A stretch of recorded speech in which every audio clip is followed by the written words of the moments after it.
Vamos continuar a nossa série de mensagens em Lucas.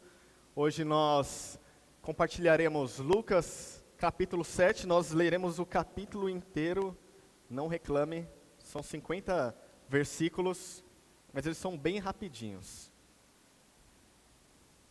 Vai estar projetado para você, então se você quiser ler na sua Bíblia, eu vou aguardar. Tá bom, Breno? Eu espero você.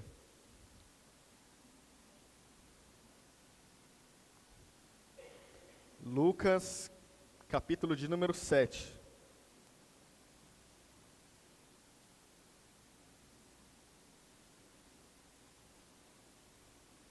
Amém? Diz assim: tendo Jesus concluído todas as suas palavras dirigidas ao povo, entrou em Cafarnaum, e o servo de um centurião, a quem este muito estimava, estava doente, quase à morte. Quando o centurião ouviu falar a respeito de Jesus, enviou-lhe alguns dos anciões dos judeus, pedindo-lhe que viesse curar o seu servo. Este, aproximando-se de Jesus, lhe pediram com insistência: ele merece a sua ajuda, porque é amigo do nosso povo, e ele construiu a nossa sinagoga. Então Jesus foi com eles. Quando Jesus estava perto da casa, o centurião enviou-lhes alguns amigos, dizendo: Senhor, não se incomode, porque eu não sou digno de receber na minha casa. Por isso, não me julguei digno de ir falar pessoalmente com o Senhor. Porém, diga uma palavra, e o meu servo será curado. Porque também eu sou homem sujeito à autoridade. Tendo soldados a minhas ordens, e digo a este: vá, e ele vai. E a outro: venha, e ele vem. E o meu servo: faça isso, e ele faz. Ao ouvir essas palavras, Jesus ficou admirado com este homem. E voltando-se para o povo que o acompanhava, disse: eu lhes digo que nem mesmo em Israel encontrei uma fé como essa. E quando os que tinham sido enviados voltaram para casa, encontraram o servo curado. Um pouco depois, Jesus foi para uma cidade chamada Naim. E os seus discípulos e numerosa multidão iam com ele. E aproximando-se do portão da cidade, eis que saía ao enterro o filho único de uma viúva. E grande multidão da cidade ia com ela. Ao vê-la, o Senhor se compadeceu dela e disse: não chore. Chegando-se, tocou no caixão, e os que estavam carregando pararam. Então Jesus disse: jovem, eu ordeno a você, levante-se. O que estava morto sentou-se para o falar, e Jesus restituiu a sua mãe. Todos ficaram possuídos de temor e glorificavam a Deus, dizendo: grande profeta se levantou entre nós, Deus visitou o seu povo. Essa notícia a respeito de Jesus se espalhou por toda a Judeia e por toda aquela região. Todas essas coisas foram relatadas a João pelos seus discípulos. E João, chamando dois deles, enviou-lhes ao Senhor para perguntar: você é aquele que estava por vir ou devemos esperar outro? Quando os homens chegaram a Jesus, disseram: João Batista nos enviou a perguntar: o Senhor é aquele que estava para vir ou devemos esperar outro? Naquela mesma hora, Jesus curou muitas pessoas de doenças, de sofrimentos e de espíritos malignos.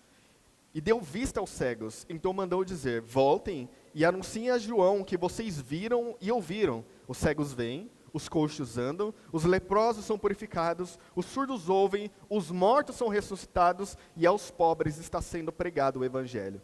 Bem-aventurado é aquele que não achar em mim motivo de tropeço. Quando os mensageiros de João se retiraram, Jesus começou a dizer ao povo a respeito de João: o que vocês foram ver no deserto? Um caniço agitado pelo vento? O que vocês foram ver? Um homem vestido de roupas finas? O que se vestem bem e vivem no luxo, moram nos palácios reais? Sim. O que vocês foram ver? Um profeta? Sim. Eu lhes digo, e muito mais do que um profeta. Este é aquele que está escrito: eis que envio adiante de vocês o meu mensageiro, o qual preparará o caminho diante de vocês. Eu lhes digo, entre nascidos de mulher, ninguém é maior do que João, mas o menor no reino de Deus é o maior do que ele. Todo o povo que ouviu, e até os publicanos, reconheceram a justiça de Deus, tendo sido batizados com o batismo de João. Mas os fariseus, os intérpretes da lei, rejeitaram, quanto a si mesmos, o plano de Deus, não tendo sido batizados por ele. Jesus continuou: a que, pois, compararei a essa geração? Aqui são semelhantes a meninos que, sentados na praça, gritam uns aos outros: nós tocamos flautas, mas vocês não dançam. Entoamos lamentações, mas vocês não choram. Pois veio João Batista, não comendo pão nem bebendo vinho, mas vocês dizem: ele tem demônio. Veio o Filho do Homem comendo e bebendo, e vocês dizem: eis aí um glutão e bebedor de vinho, amigo de publicanos e pecadores, mas a sabedoria é justificada por todos os seus filhos. Um dos fariseus convidou Jesus para que ele fosse jantar com ele. Jesus, entrando na casa do fariseu, tomou lugar à mesa. E eis que uma mulher da cidade pecadora, sabendo que ele estava jantando na casa do fariseu, foi até lá com um frasco feito de alabastro, cheio de perfume. Estando por detrás, aos pés de Jesus, chorando, molhava-os com as suas lágrimas, e os enxugava com seus próprios cabelos. Ela beijava os pés de Jesus e os ungia com perfume. Ao ver isso, o fariseu que o havia convidado disse consigo mesmo: se este homem fosse um profeta, bem saberia o que tipo de mulher é que está tocando ele, porque ela é pecadora. Jesus se dirigiu ao fariseu e lhe disse: Simão, tenho uma coisa para te dizer. E ele respondeu: diga, mestre. Jesus continuou: certo homem tinha 2 devedores, um devia 500 denários e outro devia 50. E quando eles não tinham o que pagar, o credor perdoou as dívidas de ambos. Qual deles, portanto, o amará mais? Simão respondeu: penso que é aquele que mais perdoou. Jesus disse: julgou bem. E voltando-se para a mulher, Jesus disse a Simão: você está vendo essa mulher? Quando eu entrei aqui em sua casa, você não me ofereceu água para lavar os pés. Essa, porém, molhou os meus pés com as suas lágrimas e enxugou com seus cabelos. Você não me recebeu com um beijo na face. Ela, porém, desde que entrei, não deixou de beijar os meus pés. Você não ungiu a minha cabeça com óleo, mas essa, com perfume, ungiu os meus pés. Por isso, afirma você que os muitos pecados delas foram perdoados, porque ela muito amou. Mas aquele a quem pouco se perdoa, pouco ama. Então Jesus disse à mulher: os seus pecados estão perdoados. Os que estavam com ele à mesa começaram a dizer entre si: quem é esse que até perdoa pecados? Mas Jesus disse à mulher: a sua fé salvou você, vá em paz. Nós temos narrados 4 histórias aqui: o centurião, a viúva de Naim, temos o relato de João Batista e temos esse último relato dessa mulher pecadora. Em todos eles, nós temos situações totalmente desligadas, desconexas umas das outras. Nós vamos nos ater apenas a 3 nessa pregação. Nós vamos falar sobre o centurião, nós vamos falar sobre a viúva e nós vamos falar sobre essa mulher que era conhecida como uma mulher pecadora. Então, o capítulo 7, ele relata cuidadosamente esse drama, essa narrativa construída para que a gente viesse perceber, e lembre, meus irmãos, tudo que nós lemos nos evangelhos são uma narrativa, e todos eles, mesmo que desconexos, ele tem um propósito a seguir, ele tem um propósito a ser concluído. Então, mesmo quando nós lemos que parecem que os textos não se conectam, Lucas, que nós estamos estudando, nós estamos aprendendo aqui, ele tinha um objetivo com todas essas histórias. E nós vamos aprender no decorrer da pregação o que ele queria dizer, o que ele queria falar com todas essas histórias mistas, todas juntas ao mesmo tempo. Mas ele não se propõe aqui a narrar uma sequência dessas histórias aleatórias aqui. O evangelista quer encontrar um ponto central entre essas 3 histórias para que a gente aprenda uma verdade única com todas elas. Nós não vamos sair daqui falando as mesmas coisas que nós fizemos ou coisas que nós tomamos atitudes, mas aquilo que Cristo fez por nós através dessas histórias que nós estamos aprendendo. Então, no primeiro episódio nós temos um centurião. Esse centurião, ele era conhecido pelo seu poder, pela sua autoridade. Nós lemos nos versículos aqui como é que ele mandava, como é que ele desmandava na cidade. Então, na sociedade ele demonstrava uma posição de poder, de influência, de respeito. Então, as pessoas que olhavam para esse centurião sabiam que ele era uma pessoa respeitosa. E não só esse centurião. A Bíblia relata outros centuriões que tinham a mesma característica. Então, provavelmente, isso deveria ser uma característica para você ser um centurião. Logo depois, a gente tem uma cena oposta a essa. Nós temos uma viúva que está carregando seu filho morto. Ela não tinha mais marido, ou seja, essa mulher havia perdido tudo o que ela tinha. Ela não tinha proteção, ela não tinha recurso social, ela não tinha a quem recorrer, ela só tinha um caixão que estava sendo levado, e dali para frente a sua história poderia ser trágica, mais trágica do que a própria morte do seu filho. Aquilo foi marcado pela sua própria vulnerabilidade. Seguindo, nós temos o terceiro relato, que é uma mulher. E ela é conhecida por ser pecadora. Imagine a cidade inteira conhecer você, não pelo seu nome, mas porque você é uma pecadora. E esse é o relato que nós temos de Lucas aqui. Ela era reconhecida não porque ela tinha autoridade, não porque ela era famosa, mas porque ela era pecadora. A sua moral, o seu fracasso é apresentado para nós no Evangelho de Lucas como uma mulher que teve a sua vida depravada, exposta a todos eles. Então, a cultura religiosa não perdoava essa mulher.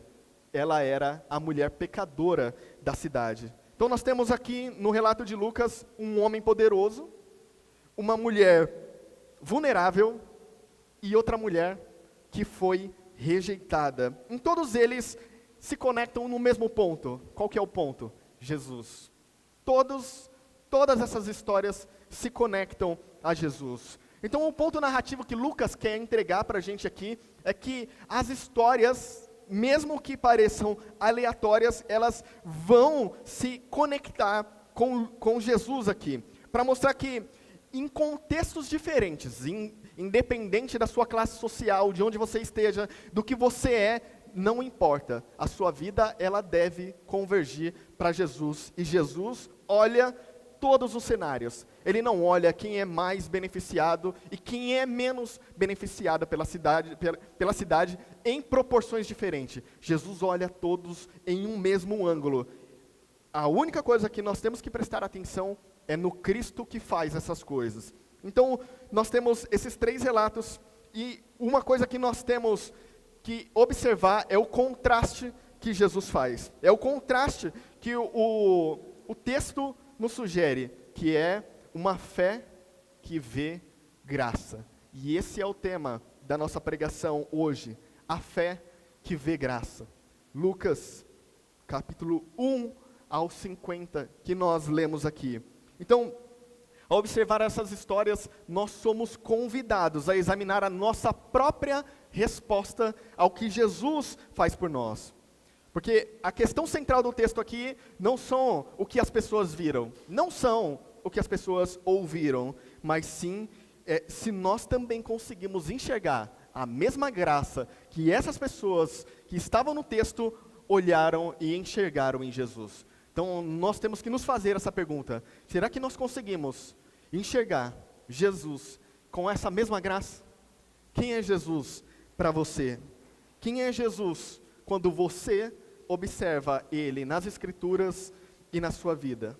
O primeiro ponto que nós falaremos é a fé que reconhece a autoridade de Cristo. Isso vai abranger os versículos do 1 ao 10, que é o relato do centurião. Então, no primeiro relato a gente tem um oficial, um militar, uma pessoa de respeito, uma pessoa de autoridade, uma pessoa que era responsável por dominar ou por observar como é que era o comportamento da cidade. Ele era como se fosse o capitão daquele local ali.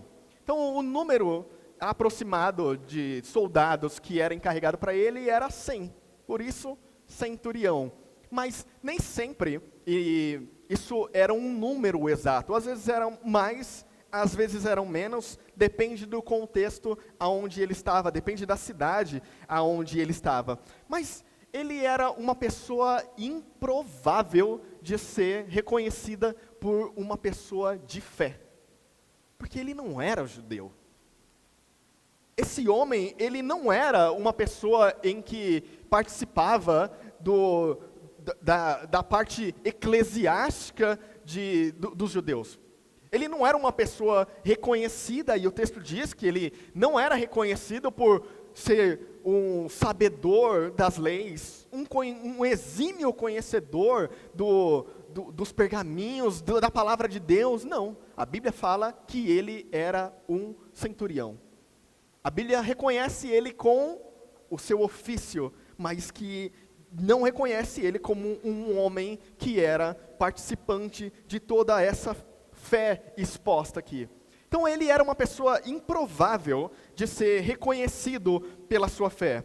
O seu servo estava doente, à beira da morte, e nós temos aquela fala dele sobre ir buscar aquele homem que poderia resolver o seu problema. Então o centurião envia os líderes religiosos para falar com Jesus. Mas antes, eu gostaria que as crianças, e eu quero pedir perdão aqui, porque eu esqueci de mandar para o Raul o desenho para as crianças pintarem. Então, eu vou fazer com que vocês sejam totalmente pintores agora. Vocês vão desenhar e pintar, tá bom? Mas eu gostaria que vocês desenhassem um rei sentado e dando ordens. Um rei sentado e dando ordens. É muito difícil? É não, né? Dá para desenhar, né? É muito difícil? É? Então desenhe uma pessoa sentada, dando ordens. Não precisa ser um rei num trono, não, tá bom? Uma pessoa sentada, dando ordens. Eu acho que foi o mais simples que eu pensei aqui, mas minha cabeça não foi tão boa assim, não. Então, mas esse homem, ele se interessava pelo culto judeu. O texto diz que ele foi a pessoa responsável por construir a sinagoga dos judeus. Ele era uma pessoa que era envolvida com o culto. Talvez ele fosse uma pessoa que tivesse ouvido a palavra sendo exposta e se interessado em participar dessa fé, em participar daquilo que o povo judeu estava ali. Mas ele era um gentil.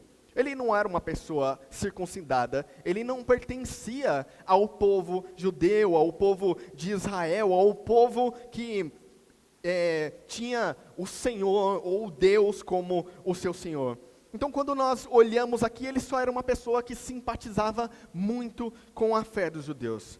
Mas é interessante que quando a palavra ela é dita pelos anciãos, é diferente da palavra que é dita pelo próprio centurião. Olha o que o texto diz. Mas quando ele é digno porque ama a nossa nação e construiu as sinagogas. Quem foi que disse isso aqui? Os anciãos. Eles disseram que ele era digno de receber a atenção de Jesus, porque os feitos dele pela cidade valiam a pena. Ele valia ser ouvido. Os anciãos estavam fazendo o quê?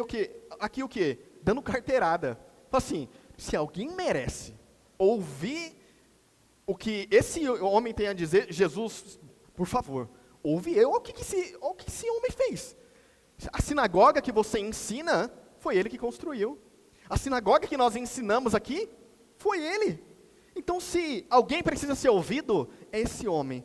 Mas é interessante que quando a mensagem chega do próprio centurião, a mensagem diz assim, ele envia dizendo, Senhor, não sou digno de que entres na minha casa.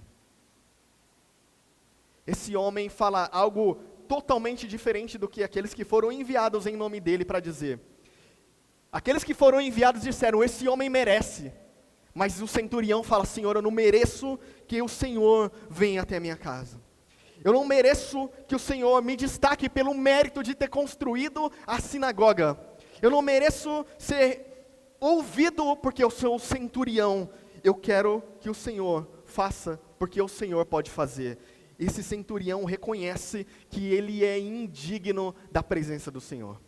E quando Jesus se apresenta para falar ao povo sobre ele, ele fala, não há fé tamanha em todo o Israel. Nós vemos, meus irmãos, que a fé, ela não é construída pelo rótulo de você ser cristão. Então me desculpe, se você está rotulado e fala por aí que você é cristão e isso te beneficia em alguma coisa, eu lamento te dizer, o rótulo de cristão para você não importa absolutamente nada. Importa a maneira em que você vive e você gasta a sua vida. A maneira com que as pessoas olham para você e enxergam aquilo que você resplandece de Cristo através de você. Esses homens eram anciãos de lá da sinagoga.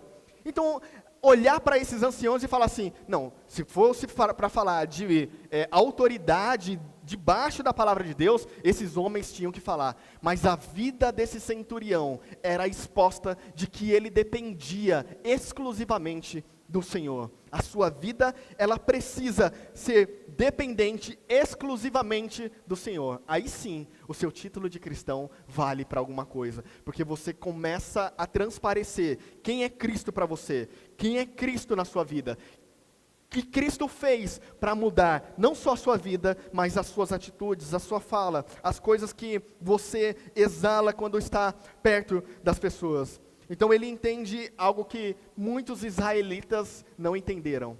Ele é o Senhor. Eles não entenderam que aquele que estava sendo chamado era aquele que pode resolver não só o problema do seu servo que estava doente, mas o problema de toda a nação. Esse centurião reconhece Jesus como o Senhor. Então essas pessoas intituladas anciãos da sinagoga não sabiam com quem eles estavam falando, não reconheciam a autoridade, mas esse centurião fala assim, Senhor, quando eu mando um servo, ele vai, quando eu mando para ele vir, ele vem, eu sei que quando o Senhor falar, a tua palavra pode alcançar o meu servo, e ele ser curado. Meus irmãos, nós precisamos aprender com esse homem, como nós devemos nos comportar diante da situação. A quem nós temos recorrido quando a situação aperta? A quem nós temos recorrido quando a situação ela parece ser totalmente difícil? O homem estava morrendo, mas esse homem tem uma única chance, uma única oportunidade. E a quem ele recorre? Ele recorre a Jesus. A quem você tem recorrido? A quem você tem procurado quando a situação na sua casa tem apertado? A quem você tem procurado? Você tem procurado primeiro o governo? Você tem procurado primeiro as autoridades próximas de você? Você tem buscado seu pai, sua mãe, seus irmãos, sua família? Ou você tem buscado o Senhor, aquele que pode resolver todos os seus problemas? Esse homem reconhece que Jesus poderia resolver todos os seus problemas, não como um mágico, mas como o Cristo que havia sido esperado por tanto tempo. Então, ele reconheceu aqui a humildade de Cristo. Ele também fala, eu sou o homem sujeito à autoridade. Esse homem reconhece a autoridade de Deus. Ele não pede a sua presença, ele pede uma palavra. Ele pede, só diga e o meu servo será curado. Então, ele fala que nem mesmo em Israel, ele acha uma fé como essa. Então, a fé que vê a graça começa com nós reconhecendo quem é Cristo. Não um mestre milagreiro, não o gênio da lâmpada que nós sempre falamos, não aquele que você esfrega 3 vezes, ele aparece para resolver ou para você fazer pedidos específicos para ele, mas aquele cuja palavra, ela tem a autoridade para fazer todas as coisas. Então, crianças, esse homem que eu pedi para vocês, não é mais um rei, eu pedi um homem agora, né? Esse homem que eu pedi para vocês desenharem, esse homem, às vezes, vocês pensam, ele pode representar que às vezes vocês pensam que obedecer os seus pais é só quando eles estão vendo o que você está fazendo.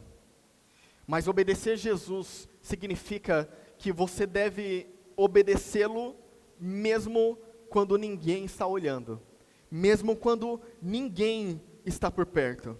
Significa que você sabe que Jesus ele tem a autoridade e por isso você quer obedecer. E não obedecer porque você sabe que ele está vendo, mas pela autoridade que ele tem. Meus irmãos, esse centurião, ele nos faz pensar em algo fundamental sobre a autoridade. Ele não precisou ver o milagre, ele não precisou ver sinais, ele precisou ouvir que aquele que poderia e tinha toda a autoridade poderia fazer o que ele precisava, bastava apenas uma palavra. Isso confronta a maneira como nós encaramos a nossa fé. Nós, meus irmãos, às vezes fracassamos na nossa fé quando nós buscamos mais sinais do que o próprio Cristo dos sinais. Nós fracassamos quando nós ficamos pedindo para Deus nos mostrar alguma coisa. Senhor, se o Senhor for mostrar, se o Senhor for fazer alguma coisa para mim, pelo menos mostra, faz alguma coisa, dá um sinal, se piscar, se a estrela piscar 2 vezes, aí eu sei que é o Senhor.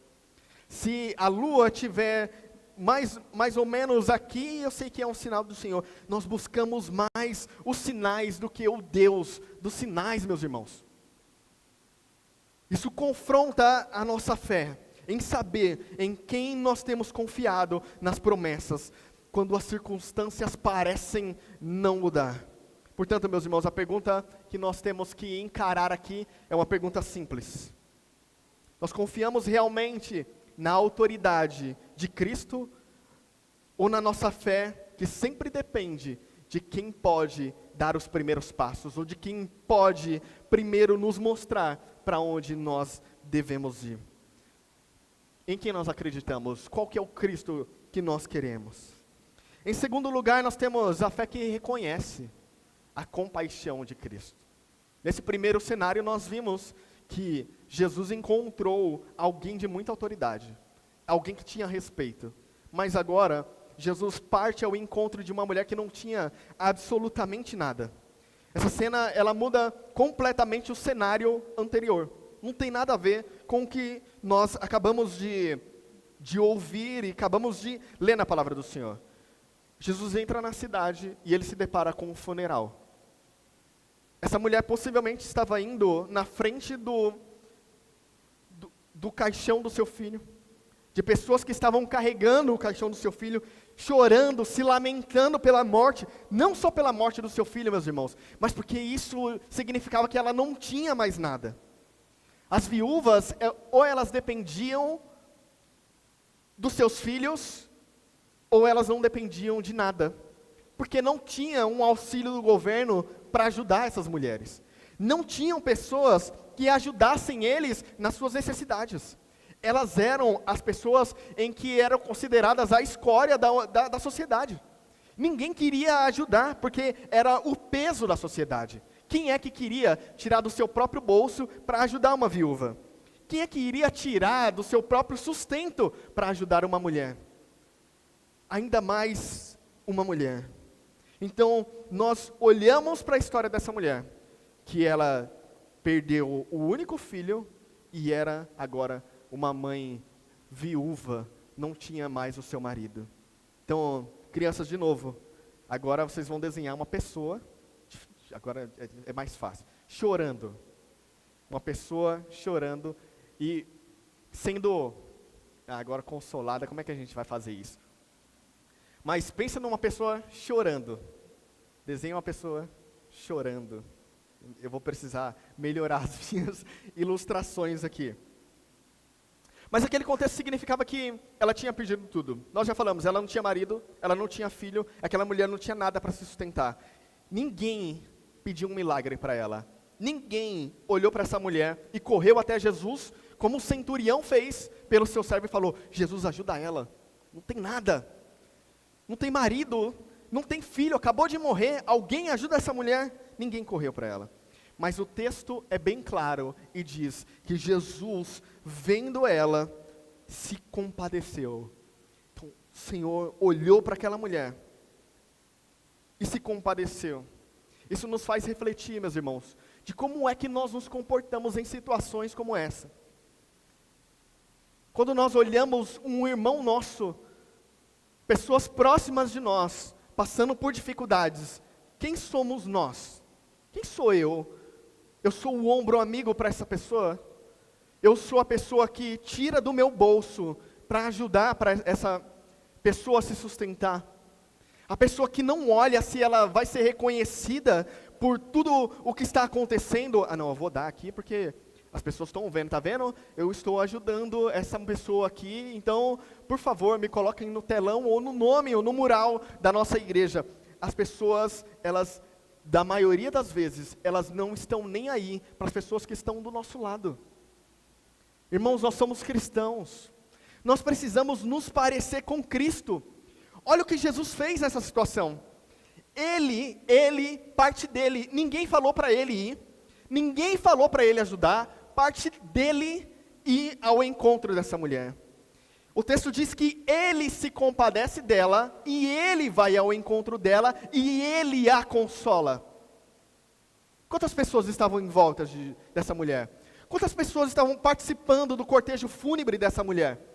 Mas quantas pessoas pararam para se compadecer dessa mulher? Meus irmãos, nós precisamos nos compadecer, não só dos nossos irmãos que estão aqui, mas das pessoas à nossa volta. Nós somos cristãos, nós precisamos nos compadecer das pessoas à nossa volta. Abre essa mão e ajuda as pessoas que estão precisando. Jesus não precisou de incentivo, ele não precisou de alguém falando, oh, vai lá, dá uma ajuda para ela, você pode. Jesus, ele faz isso. E ele chega nessa mulher e fala, ele toca no caixão do filho e fala, levanta-se. E esse menino se põe sentado no caixão e Jesus não só devolve a vida para ele, mas devolve a vida para sua mãe também. Jesus restaura aquela família. Jesus olha para aquela cena e nós temos a certeza de que não só para ela, mas de que Jesus se compadece da miséria da humanidade. Jesus se compadece de todas as pessoas que estão em situação de miséria. Olha o contraste, meus irmãos. Eu disse que nós íamos falar de 3 situações. A primeira era uma pessoa que tinha muito poder, tinha muito dinheiro, ela tinha muita autoridade, e Deus abençoou ela. A segunda, nós estamos olhando uma mulher que não tinha absolutamente nada, pobre, não tinha recurso, perdeu seu marido, perdeu seu filho, e possivelmente ia padecer, porque ninguém ia ajudar ela, e Jesus ajuda ela, restaura e dá a sua vida. O centurião, ele demonstrou a fé muito antes do milagre, mas aqui nós vemos um milagre acontecer mesmo antes de qualquer pedido. Jesus sabe do que você precisa.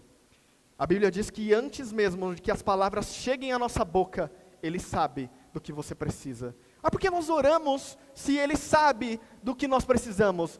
Ele espera que nós o reconheçamos como o Cristo que vai ao encontro daqueles que necessitam. Essa mulher não precisou falar, mas Jesus foi ao encontro dela. Ela sabia que Ele poderia resolver o seu problema, mas no caso do centurião, ele sabia em quem poderia reconhecer e alcançar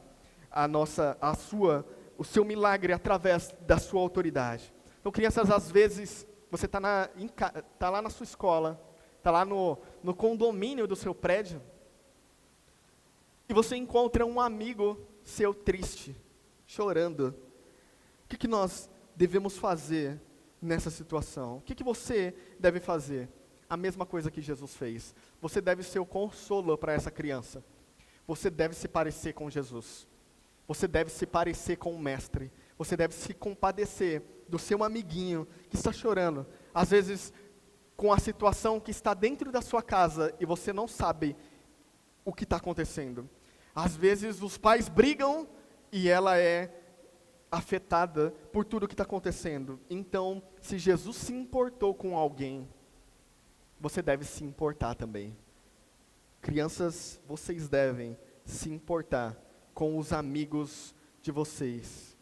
Então, meus irmãos, na cidade de Naim, ninguém pediu por nada nessa mulher. Ninguém pediu por absolutamente nada. A iniciativa partiu do próprio Jesus, e ele teve compaixão dessa mulher. Isso fala sobre o caráter de Cristo, que Ele não é indiferente à nossa situação. Ele não é indiferente ao sofrimento humano. Às vezes nós achamos que outras pessoas merecem mais atenção, porque ele sofre mais, né? Fulano de tal sofre muito mais do que eu. Então, eu acho que Jesus vai olhar muito mais para ela. Jesus vai se compadecer muito mais daquela pessoa do que a mim. Meus irmãos, Jesus se compadece de todas as pessoas. Nós, às vezes, esquecemos de que Ele é Deus e que Ele não olha como nós olhamos. Ele não tem a nossa visão limitada, que eu só consigo enxergar o que está dentro desse lugar. Deus consegue enxergar o mundo inteiro como se fosse um carretel desenrolado, como uma linha do tempo. Ele consegue ver passado, presente e futuro ao mesmo tempo. A sua história, ela já está escrita e descrita em todas as coisas. Deus se compadece de você no seu sofrimento. A terceira e última coisa que nós vamos ver é que a fé reconhece o perdão de Cristo. Então a terceira coisa que nós olhamos no texto que nós lemos é que uma mulher era reconhecida pela cidade como alguém que tinha, como alguém que era pecadora. E nós temos aquele relato de Jesus naquele jantar com uma pessoa importante da cidade, e agora nós olhamos que aquela mulher, ela aparece em um contexto totalmente improvável. Então, na primeira situação, nós olhamos alguém importante, só que era do convívio militar, era mais próximo de Roma. Nós olhamos o segundo cenário e essa mulher fazia parte da sociedade comum.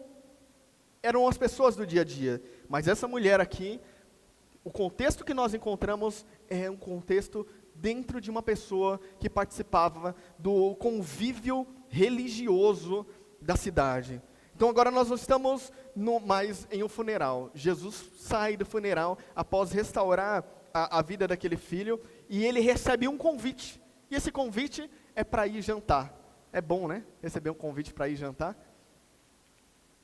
E ele recebe de uma pessoa importante, de um fariseu que tinha respeito, de alguém em quem as pessoas olhavam e falavam assim, não, esse é digno de receber, de Jesus ir para lá.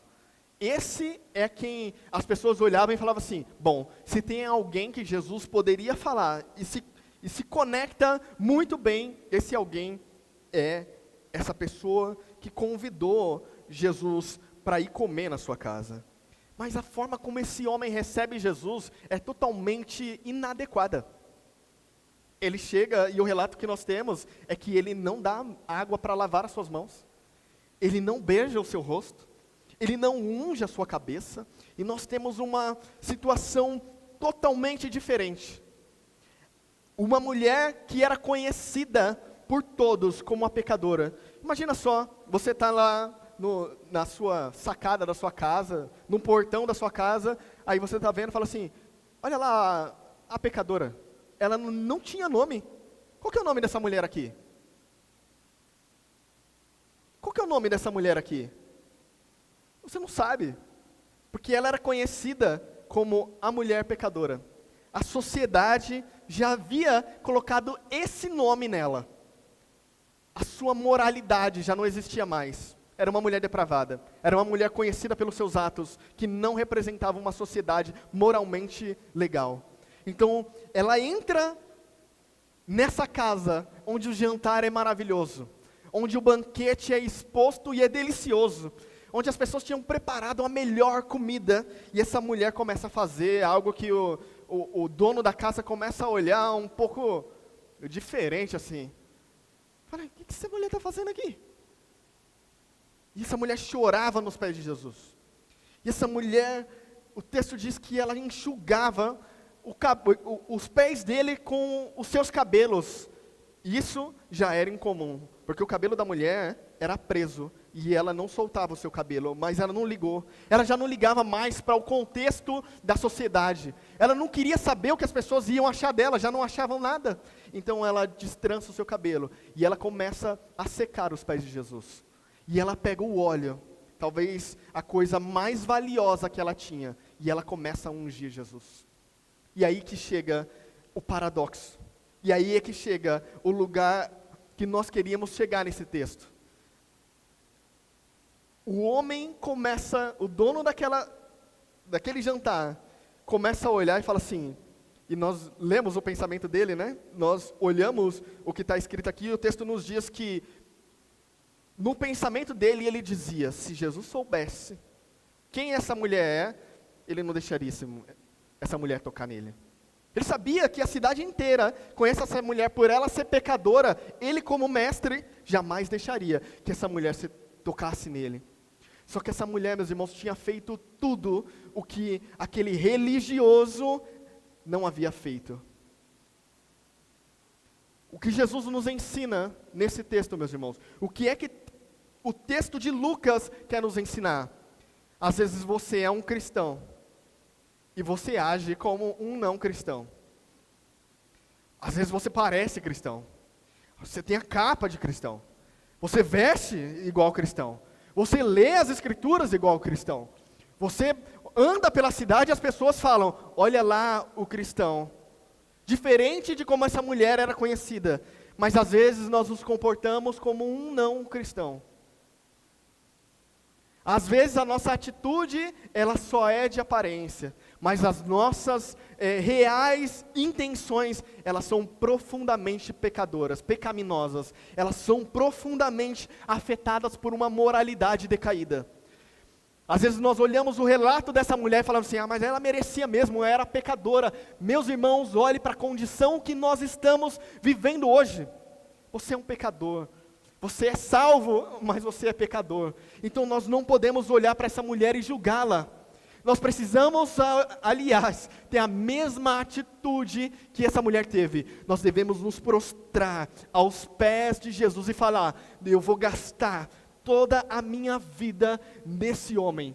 Eu vou chorar tudo o que eu tiver que chorar nos pés desse homem. Não importa o que as pessoas vão pensar de mim, se elas vão olhar para mim e ver que eu estou chorando muito, se elas vão olhar para mim e ver o meu desespero, não importa. Eu só quero que esse homem, ele enxergue quem eu sou. Eu só quero que esse homem enxergue quem eu realmente sou, e não o que a sociedade diz de mim, e não que as pessoas comentam quem eu sou, e não que as pessoas me julgam pelo meu eu anterior, e não pelas pessoas me julgam por aquilo que eu fui. Esse homem, ele sabe exatamente o que eu sou, exatamente o que eu preciso, exatamente quem é que eu sou de verdade. Crianças, desenhem agora um coração sujo, mas que ele está sendo lavado. Então, desenha água lavando esse coração. Pode desenhar um coração sendo lavado e sendo purificado. Esse é fácil, hein? Coração sendo lavado, uma aguinha aí. Então, enquanto Simão observa tudo aquilo ali em silêncio, só julgando pela sua cabeça, e nós temos aquele diálogo falando sobre esse homem, se ele fosse profeta, essa mulher saberia. Ele olha toda aquela situação, Jesus responde ele com aquela parábola sobre quem é que deve mais. Então Jesus fala, eu tenho duas pessoas, os dois me devem, só que um deve muito e outro deve pouco. Quem é que recebeu mais perdão?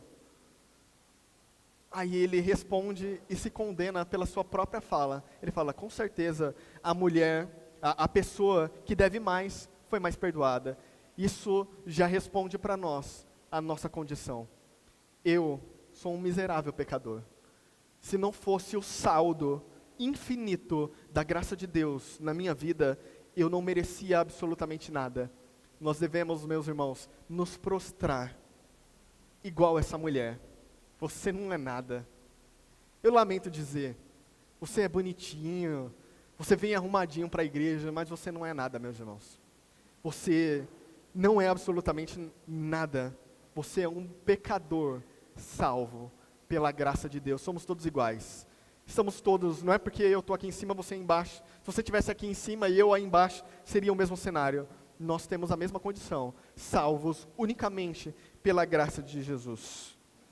Simão recebeu Jesus com frieza, não ofereceu água para os seus pés, não ofereceu um beijo de saudação, não ofereceu óleo para ele.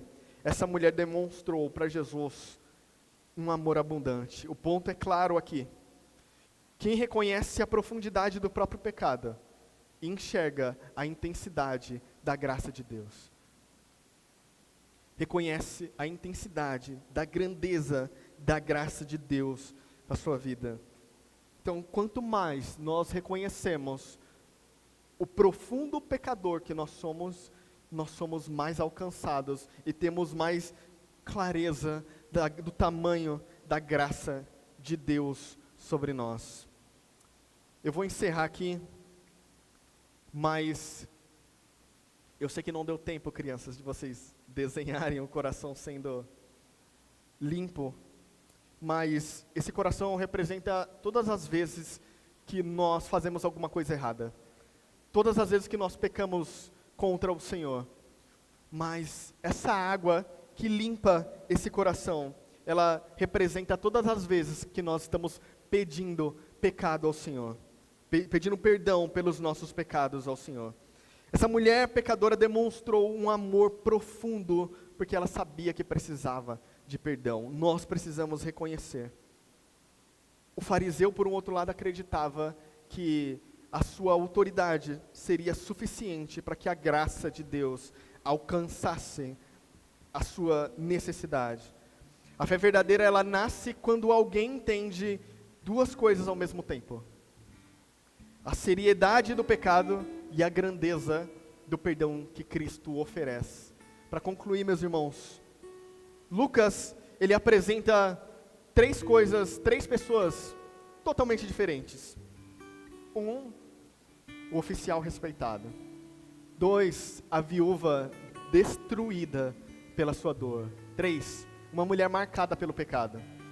Mas, em todas elas, eles encontram a mesma coisa em Jesus. Eles encontram graça. E aí eles saem como um centurião que reconhece a autoridade de Jesus. A viúva que experimenta a compaixão de Deus.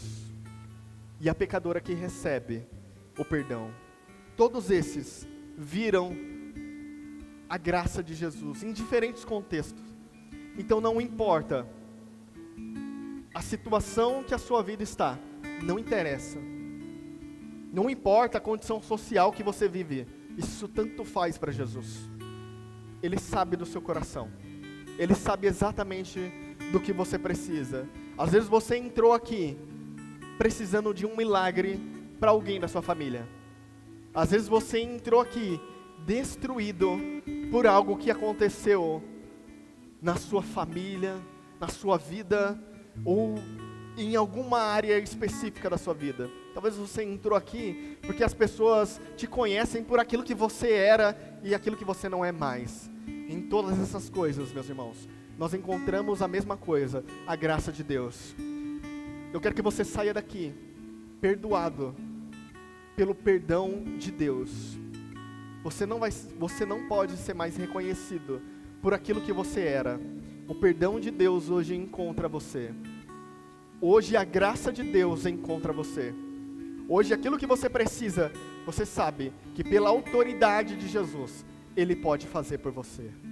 Nós responderemos a isso, cantando ao Senhor, mas sabendo que a autoridade para todas essas coisas, elas vêm daquele que é o único que tem poder para responder às nossas necessidades. Amém.